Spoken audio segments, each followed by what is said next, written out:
திருப்பூர் மாநகராட்சி முழுவதும் குப்பை கிடங்காக மாறியது. அதாவது திருப்பூர் மாவட்டம் முழுவதுமே கடந்த ஒரு 6-7 மாதங்களாகவே அதிகப்படியான குப்பைகள் சேர்ந்தது. அந்தந்த பகுதியில் இருக்க குப்பைகளை மாதந்தோறும் மிகப்பெரிய அந்த வாகனத்துல எடுத்து சென்று தரம் பிரிக்கக்கூடிய ஒரு நிலை இருந்தது.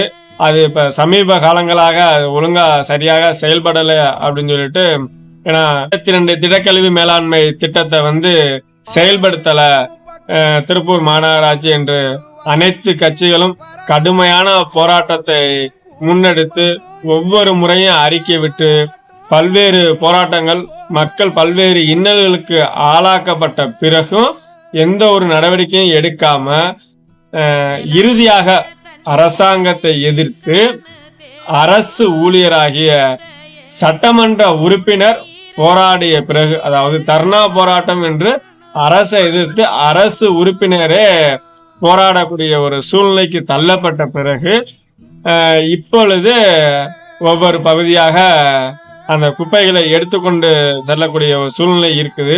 அது முழுவதும் எடுத்துக்கொண்டு எங்கே போட்டு நீ தரம் பிரிக்க போறாங்க இல்ல அதை எரிக்க போறாங்கன்னு தெரியல. ஆனா பல்வேறு இடங்களுக்கு மேல எரிச்சிடுறாங்க.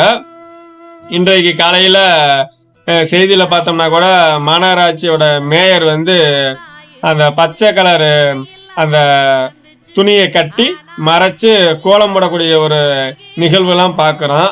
ஆனா இங்க பார்க்க வேண்டியது என்னன்னா, எல்லாமே போராடினதுக்கு அப்புறம் தான் கிடைக்கும் அப்படிங்கிறத இங்க நம்ம புரிஞ்சுக்க வேண்டியதா இருக்கும். அதுவும் அரசோட ஊழியரே சட்டமன்ற உறுப்பினர் போராடினா மட்டும்தான் இங்க தீர்வு கிடைக்கும்.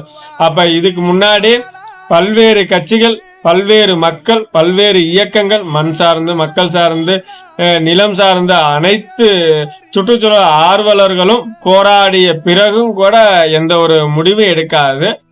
சட்டமன்ற உறுப்பினர் ஏன் சொல்லியிருந்தாவே செஞ்சிருக்கலாமே, அவங்க போராடினதுக்கு அப்புறம் தான் செய்யக்கூடிய ஒரு சூழ்நிலை. அப்ப இந்த இடத்துல நீங்க என்ன பாக்குறீங்கன்னா, அந்த இடத்துல அவங்க போராடுறதுனால இந்த மக்களுக்காண்டி அவங்க போராடுறாங்க.